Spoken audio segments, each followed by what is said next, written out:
Tetesan darah yang jatuh tertinggal di setiap bekas langkah kakinya tak lagi dihiraukan. Dera cambukan dan pukulan, bertabur ludah hinaan dan tawa ejekan seakan menambah beban salib yang dipanggulnya.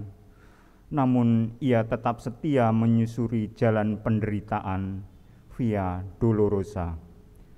Jalan kesengsaraan menuju Golgota dilihat banyak orang sebagai awal kekalahannya. Namun itu semua rela dijalani untuk kemenangan kita, umat kekasihnya.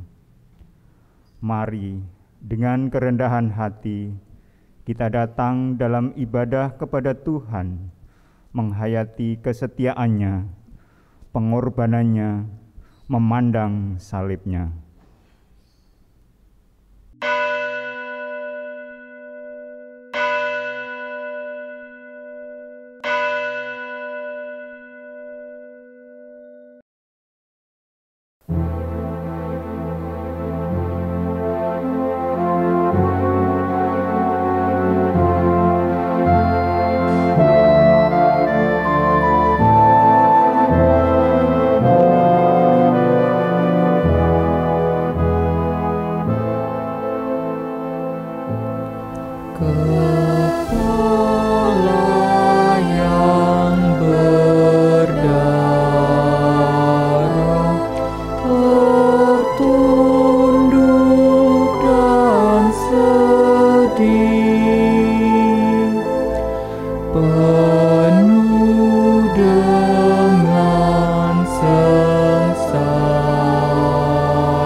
Saudara dan sahabatku, marilah dengan keyakinan teguh kita mengkhususkan ibadah ini di dalam pengakuan pertolongan kita datangnya dari Tuhan yang menjadikan langit dan bumi, dan besar kasih-Nya akan dunia ini sehingga Ia mengaruniakan anaknya yang tunggal untuk membawa kemenangan dunia.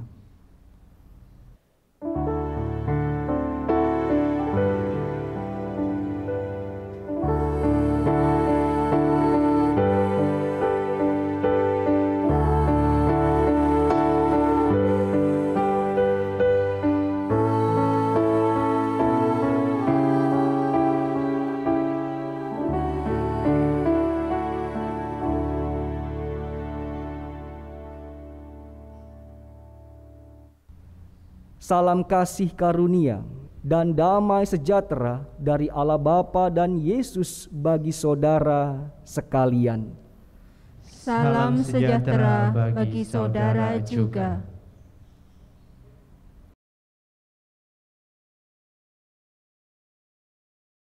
Peristiwa salib adalah peristiwa tragis, seolah seorang anak dibiarkan oleh bapaknya mengalami sengsara dan dikalahkan dunia.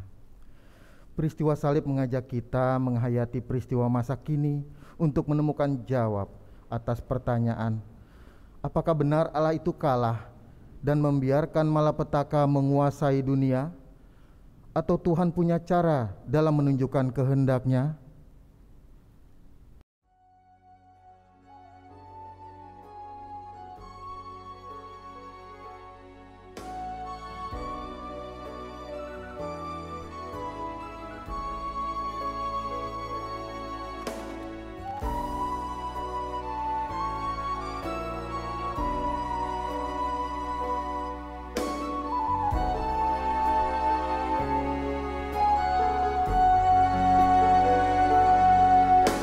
Merenungkan semua pengorbananmu, membayangkan semua penderitaanmu, ku rasakan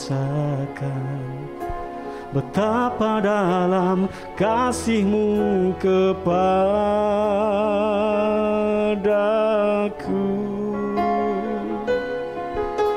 Dengan darah-Mu Kau menebus hidupku, dengan nyawa-Mu Kau selamatkan hidupku.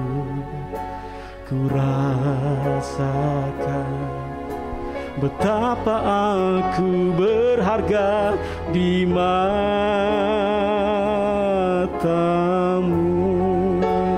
Kasih-Mu sempurna, agung dan mulia. Semua pengorbanan-Mu sebagai bukti kasih-Mu padaku. Kasih-Mu sempurna, agung dan mulia. Ku naikkan syukurku hanya kepada-Mu, Tuhan.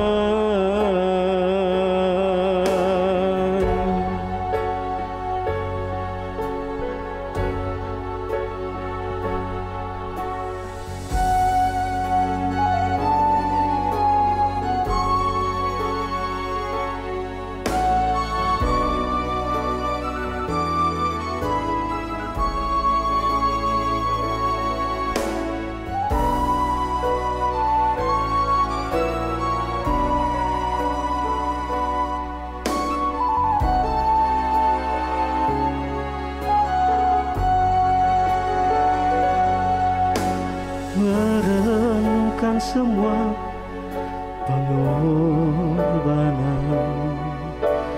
bayangkan semua penderitaanmu, ku rasakan betapa dalam kasih-Mu kepadaku.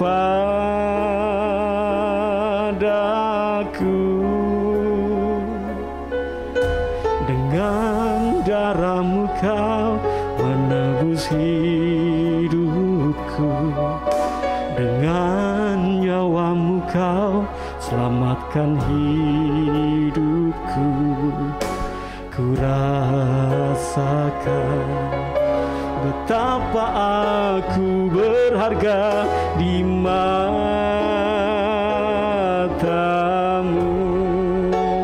Kasih-Mu sempurna,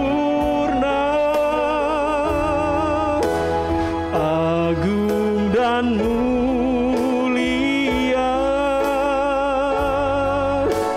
Semua pengorbanan-Mu sebagai bukti kasih-Mu padaku.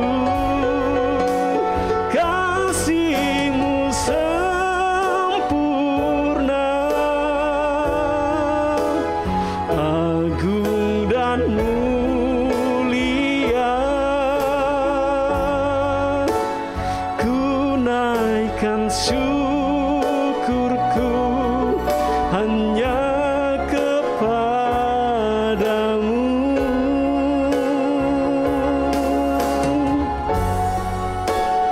Kasih-Mu sempurna,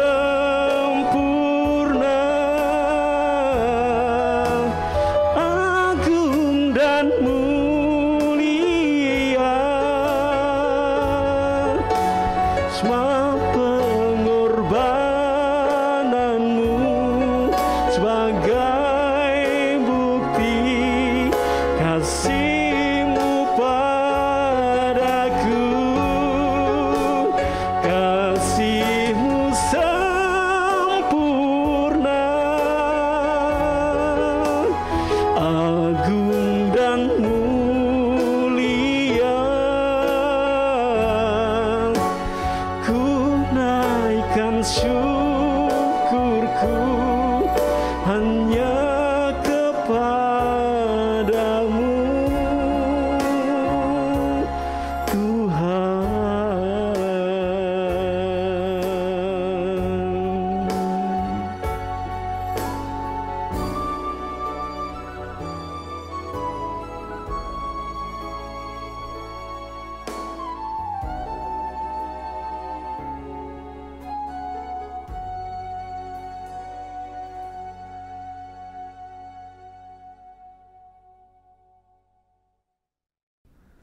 Dalam Ulangan 31 ayat 8 difirmankan, sebab Tuhan, Dia sendiri akan berjalan di depan-Mu, Dia sendiri akan menyertai engkau, Dia tidak akan membiarkan engkau dan tidak akan meninggalkan engkau. Janganlah takut dan janganlah patah hati. Tetapi rohani kami berontak seperti tertulis dalam Mazmur 22 ayat 1 dan 2. Allahku, Allahku, mengapa Engkau meninggalkan aku? Aku berseru, tetapi Engkau tetap jauh dan tidak menolong aku. Allahku, aku berseru-seru pada waktu siang, tetapi Engkau tidak menjawab, dan pada waktu malam, tetapi tidak juga aku tenang. Ya Tuhan, ampunilah kami atas pemberontakan yang kami lakukan. Dalam Mazmur 50 ayat 15 dijanjikan, berserulah kepadaku pada waktu kesesakan, aku akan meluputkan engkau, dan engkau akan memuliakan aku.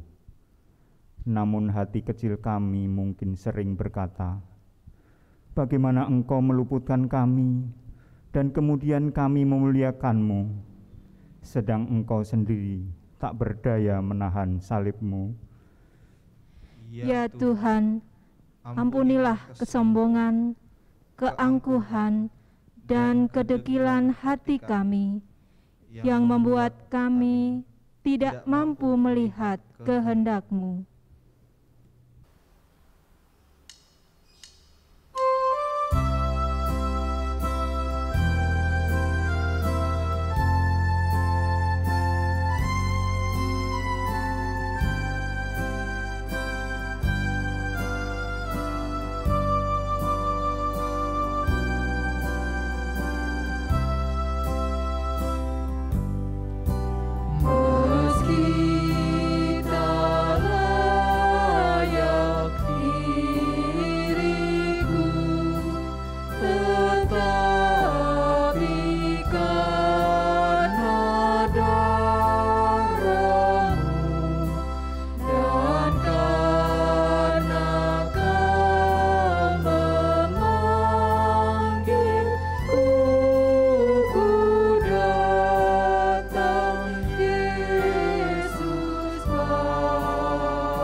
Bagi setiap orang yang dengan tulus hati menyesali dosanya di hadapan Tuhan, Ia menjanjikan anugerah pengharapan dan sekaligus panggilan untuk hidup dalam terang-Nya, seperti yang tertulis dalam 1 Yohanes 1 ayat 7.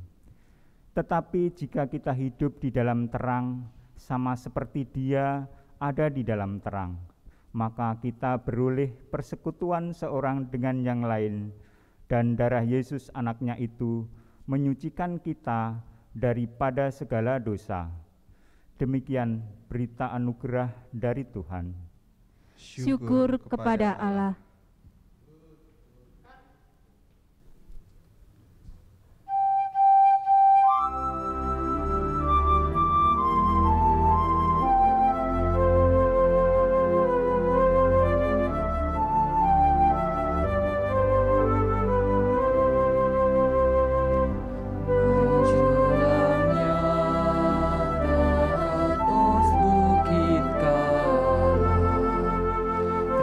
Benda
Kita berdoa. Hari ini ya Bapa, kami mengingat kembali peristiwa yang agung, peristiwa yang penting dalam kehidupan iman kami, di mana Tuhan Yesus Kristus disalibkan dan mati. Kami meneteskan air mata kami ya Bapa, oleh karena yang seharusnya layak disalib adalah pribadi kami yang penuh cacat dan keberdosaan. Namun Engkau menggantikan kami. Di satu sisi kami bersyukur, namun kalau kami mengingat kebaikan-Mu ya Bapa, sungguh seharusnya kamilah yang pantas untuk disalib. Oleh karena itu di peristiwa Jumat Agung ini, ajarlah kami untuk mengingat dan memaknai salib yang seharusnya terus kami pikul dalam kehidupan beriman kami. Dan dalam memaknai peristiwa Jumat Agung ini, peristiwa penyaliban Engkau di kayu salib, kami mau mendengarkan suara-Mu, sehingga kami terus taat dan setia, sebagaimana Engkau membuktikan ketaatan dan kesetiaan kepada Sang Bapa di atas kayu salib. Berfirmanlah, kami siap untuk mendengarkannya. Dalam nama Tuhan kami, Yesus Kristus. Amin. Kita siapkan Alkitab kita, Ibu Bapak Saudara, melalui Injil Yohanes, pasalnya yang ke-19 ayat 28 sampai ke 30. Diberi judul oleh Lembaga Alkitab Indonesia, Yesus mati. Sesudah itu, karena Yesus tahu bahwa segala sesuatu telah selesai, berkatalah ia supaya genaplah yang ada tertulis dalam kitab suci, Aku haus. Di situ ada suatu bekas penuh anggur asam. Maka mereka mencucukkan bunga karang yang telah dicelupkan dalam anggur asam pada sebatang hisop, lalu mengunjukkannya ke mulut Yesus. Sesudah Yesus meminum anggur asam itu, berkatalah ia, Sudah selesai. Lalu ia menundukkan kepalanya dan menyerahkan nyawanya. Demikianlah Injil Yesus Kristus. Yang berbahagia ialah mereka yang mendengarkan firman Tuhan dan yang memeliharanya. Hosiana.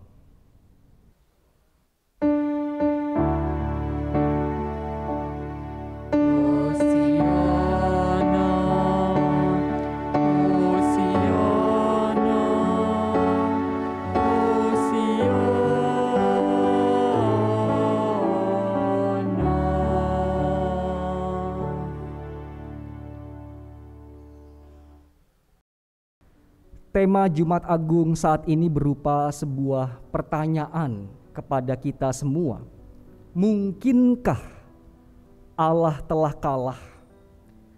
Bagi orang percaya dengan iman dan keyakinan akan mengatakan, Allah tidak mungkin kalah.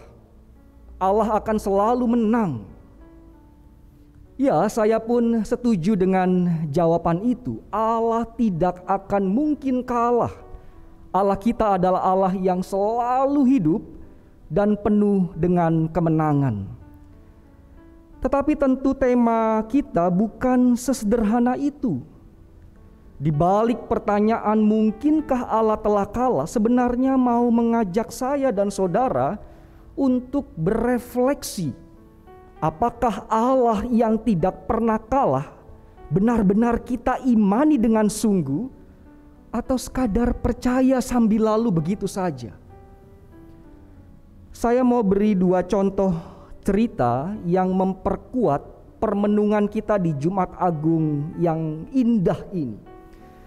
Cerita yang pertama berjudul Quo Vadis Domine.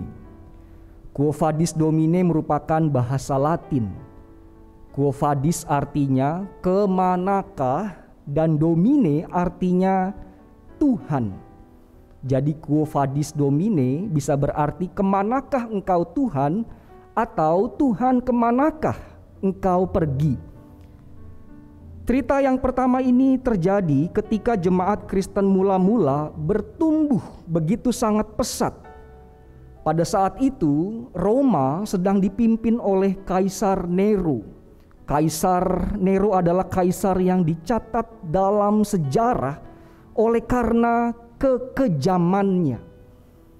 Ia membunuh istri-istrinya dan dengan tega membunuh ibu kandungnya sendiri.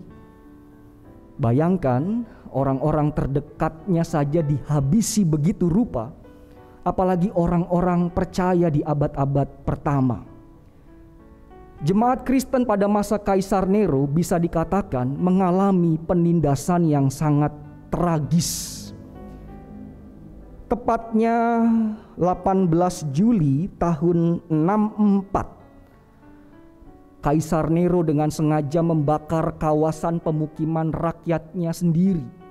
Para sejarawan sepakat bahwa Nero menyulut api untuk membersihkan daerah tersebut dari rakyatnya yang miskin. Dan ketika sudah habis terbakar dan bersih, akan dibangun pemukiman yang baru, yaitu istana-istana yang megah. Supaya Kaisar Nero tidak disalahkan atas perbuatannya, ia mencari kambing hitam. Orang-orang percayalah yang dijadikan tumpuan kesalahan. Orang Kristen difitnah begitu rupa telah melakukan pembakaran yang dahsyat. Kaisar Nero kemudian mengeluarkan maklumat perintah. Pemimpin gerakan kekristenan yang adalah Petrus harus ditemukan dan ditangkap. Saya sudah menyiapkan salib untuknya. Mendengar ancaman Nero, Petrus pun gentar. Ia bersembunyi dan lari ke sana ke sini agar tidak tertangkap dan disalib. Suatu hari ketika Petrus hendak bersembunyi, dalam penglihatannya ia berjumpa dengan Yesus. Yesus sedang berjalan menuju kota Roma. Betapa kagetnya Petrus melihat Yesus dengan nafas yang tergopoh-gopoh, sinar mata ketakutan dan wajah yang penuh keheranan. Petrus bertanya kepada Yesus, "Quo vadis Domine?" Tuhan, kemanakah engkau pergi? Lalu Yesus menjawab pertanyaan Petrus demikian, "Mengapa engkau Petrus tanya aku mau kemana? Sudah jelas aku mau ke Roma untuk disalibkan kembali menggantikan engkau Petrus." Arti perkataan Yesus ini jelas bagi kita. Karena Petrus tidak bersedia disalibkan untuk Yesus, maka Yesus bersedia kembali disalibkan menggantikan Petrus. Ketakutan Petrus, kecemasan Petrus, larinya Petrus dari salib seolah-olah menggambarkan bahwa Yesus Sang Allah akan terus tersalib. Allah akan terus kalah jika Petrus tidak punya keberanian memikul salib. Dari cerita ini kemudian Petrus meneteskan air mata, ibu bapak saudara. Ia mengingat kembali bagaimana Yesus sudah lebih dulu mati tersalib bagi dirinya. Dan dengan segera Petrus putar haluan, lari menuju Roma dan bersedia disalib demi Yesus Kristus. Akhir cerita, Petrus disalib dengan cara terbalik, kepala di bawah dan kaki di atas. Itu cerita yang pertama. Cerita yang kedua terjadi dalam kisah hidup Mother Teresa atau yang dikenal dengan nama Bunda Teresa. Kita tidak asing dengan nama itu. Bunda Teresa adalah sosok yang luar biasa dalam pelayanan. Ia datangi orang-orang miskin, orang-orang yang terluka, yang sakit ia doakan dan dampingi. Yatim piatu dan anak-anak yang tersisihkan dirangkul olehnya. Namun di tengah-tengah pelayanannya yang sangat memberkati, ia punya kenangan akan salib Yesus. Sebelum ia menjadi pelayan yang dikenal memiliki hati seperti seorang malaikat, Bunda Teresa pernah mengalami keraguan akan pelayanannya. Untuk apa aku melayani? Mengapa aku diutus Tuhan di tempat yang penuh dengan luka dan tangisan? Mengapa aku harus memperhatikan sesama yang lain? Bahkan dalam permenungannya itu, dalam pertanyaan-pertanyaannya kepada Allah, Bunda Teresa pernah sampai di titik tidak tahu harus berbuat apa, dan beberapa kali ia sakit oleh karena membayangkan betapa kerasnya medan pelayanan yang ia jalani. Suatu hari ia memasuki sebuah gereja yang kotor dan tak terurus. Ia melihat di gereja itu ada patung Yesus yang tersalib. Bunda Teresa kemudian bersimpuh dan berdoa kepada Tuhan Yesus. Yesus, maafkan aku. Aku sudah lelah melayani. Lebih baik aku berhenti saja melayani. Berikanlah jawaban atas permohonanku ini. Dalam keheningan Bunda Teresa, ia seperti mendapat jawaban dari Tuhan. Ia memandang salib Yesus, dan seolah-olah Yesus yang tersalib itu menangis dan bertanya kepada Bunda Teresa, "Aku tersalib di sini untuk kamu. Mengapa kamu tidak mau melayani aku? Aku haus, layanilah aku." Ungkapan Tuhan Yesus inilah yang kemudian mengubah hidup Bunda Teresa. Api semangat pelayanannya kemudian menyala terang. Ia melayani lebih sungguh karena Tuhan Yesus telah lebih dulu melayani. Dari dua kisah ini, ibu bapak saudara, baik Petrus maupun Bunda Teresa, kita mendapat sebuah refleksi bahwa cara hidup kita lah yang menjadi penentu apakah Allah telah kalah atau Allah tidak pernah kalah.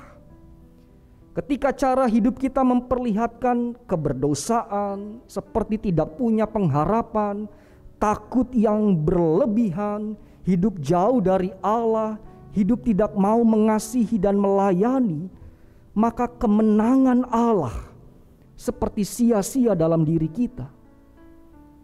Sebaliknya, jika hidup kita benar-benar dipersembahkan untuk Tuhan, hidup seturut kehendaknya, melayani, mengasihi, tidak pelit dalam kemudian berjumpa dengan sesama dan memberi, hidup penuh dengan pengharapan dan berani menjalankan apa yang menjadi kehendaknya, maka disitulah Allah akan terus hidup dan berkemenangan dalam diri dan sanubari kita. Sebelum Yesus menghembuskan nafas terakhir di atas kayu salib, ia berkata, "Sudah selesai." Kalimat "sudah selesai" bukan teriakan akan sakitnya penderitaan, bukan juga sekadar kalimat terakhir sebelum kematian, tetapi justru sudah selesai adalah teriakan akan kemenangan. Dalam bahasa aslinya, bahasa Yunani, kata sudah selesai disebut tetelestai, memiliki kata dasar kerja teleo yang artinya mencapai tujuan akhir, menyelesaikan dengan sempurna, tanpa cacat dan noda. Inilah Bapak Ibu Saudara pesan bagi kita mengapa Tuhan Yesus disalib. Bagi orang yang tidak mau hidup seturut kehendaknya, kalimat sudah selesai adalah kalimat terakhir Yesus di atas kayu salib. Titik. Tetapi bagi orang percaya dan menjalani apa yang menjadi kehendaknya, kalimat sudah selesai adalah kalimat kemenangan yang telah menyelamatkan diri kita dari dosa dan maut. Oleh karena itu mari kita pandang salibnya dan bertutur, terima kasih Tuhan atas pengorbananmu. Aku mau hidup dengan iman yang berkemenangan. Amin.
surga, masuk dunia tak perlu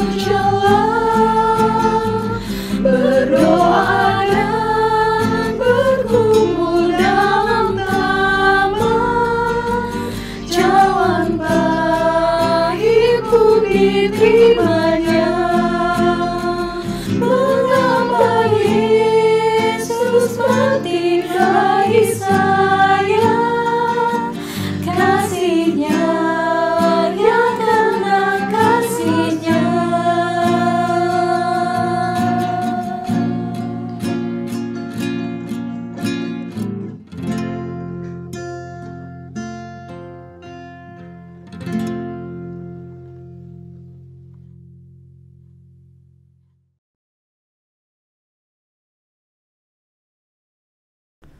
Saudaraku yang terkasih, sabda Tuhan hari ini telah meneguhkan iman kita. Maka marilah dengan meletakkan tangan kanan kita di dada sebelah kiri, kita menyatakan iman kita bersama umat di segala abad dan tempat, mengucapkan pengakuan iman rasuli yang demikian. Aku percaya kepada Allah Bapa yang Maha Kuasa, Khalik langit dan bumi, dan kepada Yesus Kristus, Anaknya yang tunggal Tuhan kita, yang dikandung daripada Roh Kudus, lahir dari anak darah Maria, yang menderita sengsara di bawah pemerintahan Pontius Pilatus, disalibkan, mati, dan dikuburkan turun ke dalam kerajaan maut. Pada hari yang ketiga, bangkit pula dari antara orang mati, naik ke surga, duduk di sebelah kanan Allah, Bapa yang Maha Kuasa, dan akan datang dari sana untuk menghakimi orang yang hidup dan yang mati.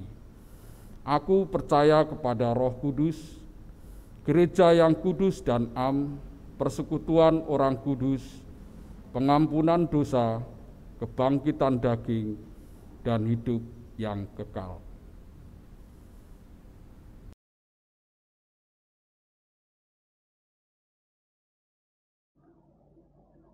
Mari kita naikkan doa syafaat.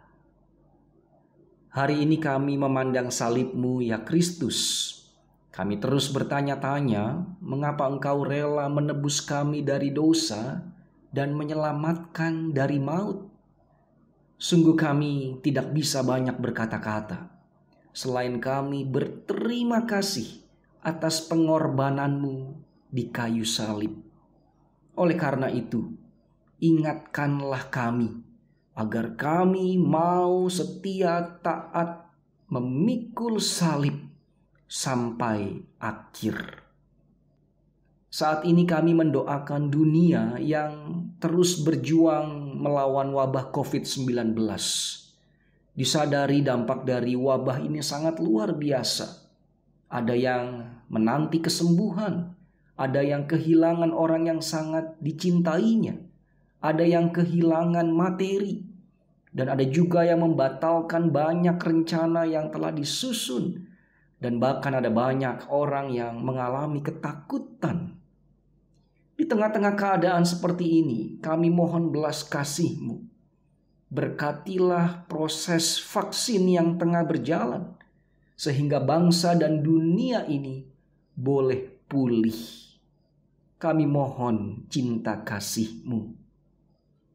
Kami memohon juga Engkau memberikan kelegaan bagi mereka yang sakit, kami yang mencari kerja, kami yang mengalami kesulitan dalam ekonomi, kami yang mencari pasangan hidup, kami yang merencanakan untuk menikah, keluarga-keluarga yang menanti kehadiran Sang Buah Hati, anak-anak kami yang masih belajar di rumah secara online, keharmonisan akan keluarga kami.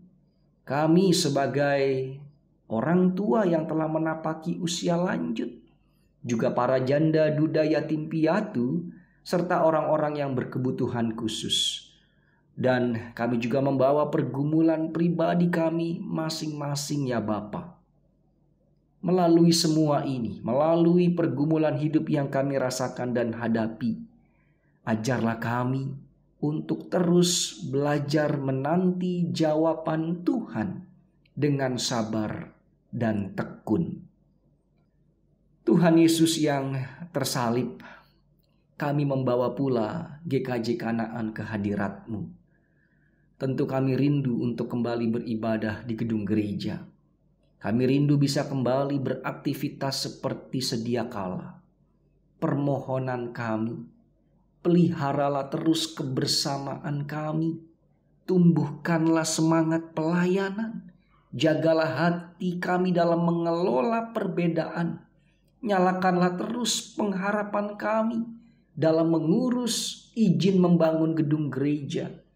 Dan juga ajarlah kami sebagai warga negara Indonesia untuk kami menjunjung tinggi kebersamaan, menghargai yang berbeda. Sehingga aksi-aksi terorisme tidak merajalela dan melanda bangsa kami. Kami rindu bangsa kami semuanya warga negara Indonesia dapat bergandengan tangan. Inilah doa syafaat kami. Murnikan doa kami ini sebagaimana doa Bapa kami yang telah Engkau ajarkan. Bapa kami yang di surga, dikuduskanlah namamu. Datanglah kerajaanmu. Jadilah kehendak-Mu di bumi seperti di surga. Berikanlah kami pada hari ini makanan kami yang secukupnya. Dan ampunilah kami akan kesalahan kami, seperti kami juga mengampuni orang yang bersalah kepada kami. Dan janganlah membawa kami ke dalam pencobaan, tetapi lepaskanlah kami daripada yang jahat. Karena Engkaulah yang mempunyai kerajaan dan kuasa dan kemuliaan sampai selama-lamanya. Amin. Saudara yang dikasihi dan diberkati Tuhan, marilah mengungkapkan rasa syukur kita kepada Tuhan atas kasih dan pengorbanannya bagi kita. Dengan mengingat Mazmur 107 ayat 1 sampai ayat 3. Bersyukurlah kepada Tuhan sebab Ia baik, bahwasanya untuk selama-lamanya kasih setianya. Biarlah itu dikatakan orang-orang yang ditebus Tuhan, yang ditebusnya dari kuasa yang menyesakkan, yang dikumpulkannya dari negeri-negeri, dari timur dan dari barat, dari utara dan dari selatan. Persembahan yang telah terkumpul dari anggota keluarga dapat diserahkan ke majelis wilayah masing-masing atau dapat juga ditransfer ke rekening GKJ Kanaan, Bank BNI Cabang Bumi Serpong Damai, nomor rekening 0740916429 atas nama Gereja Kristen Jawa Kanaan.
Mari kita bersatu di dalam doa.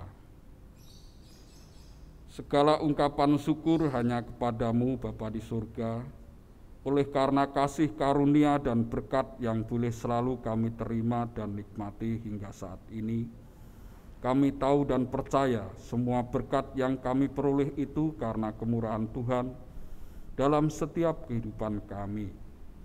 Untuk itu Bapa di surga, sebagai bukti ungkapan syukur kami kepadamu, saat ini kami sudah mengumpulkan persembahan, baik persembahan syukur, persembahan bulanan, pembangunan, dan persembahan-persembahan yang lainnya, yang kami persiapkan dari rumah kami masing-masing.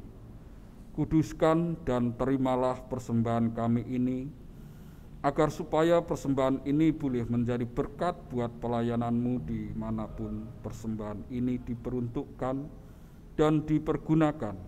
Dan ajarlah kami ya Tuhan, terus untuk tahu mengucap syukur dalam segala hal, terutama tahu mempersembahkan tubuh kami yang hidup ini kepadamu.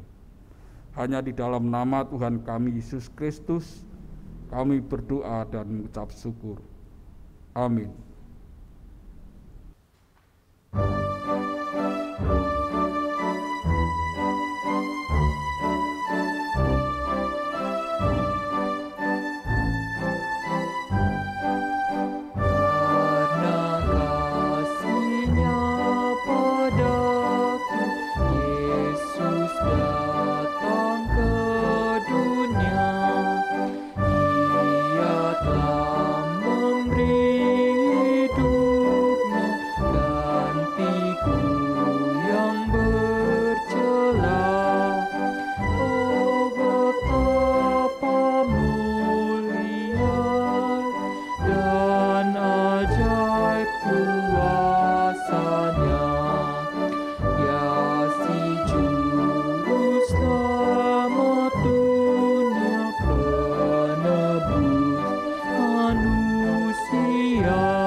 Marilah kita mengingat bahwa Yesus setia menjalankan kehendak Bapa di sorga hingga rela menderita mati berkorban bagi setiap kita. Kami akan menghayatinya dalam hidup kami. Marilah kita memohon agar kasih Kristus senantiasa hadir di tengah hidup yang penuh derita dan pergumulan ini. Dan kami akan terus berbagi kemuliaan salib itu. Pulanglah dalam damai sejahteranya dan terimalah berkat Tuhan. Kasih karunia Tuhan Yesus Kristus melalui penderitaannya di kayu salib, kasih Allah yang berkenan mengutus putranya ke dunia ini, dan persekutuan Roh Kudus yang membuat saudara mampu hidup dan mati bersama Dia, menyertai saudara sekalian. Amin.